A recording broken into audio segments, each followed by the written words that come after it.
Ako po si Jen, ang sable operator ng Transfer It Lucena. Ito po ay nagamit ng 6 na araw na may 45 total meters. Ito naman po yung printer head area. Ito po ay hindi pa napalitan. Ito naman po ang cupping na may 100% good condition pa po. Head clean.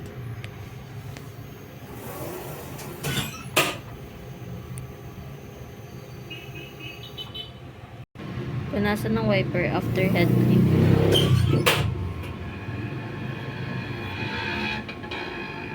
Nozzle test.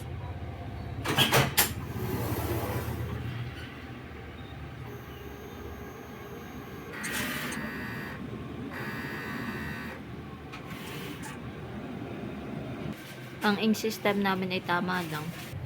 Ang waste tank ay nalinis kanina. Ito naman po yung aming used ink, unused, at film.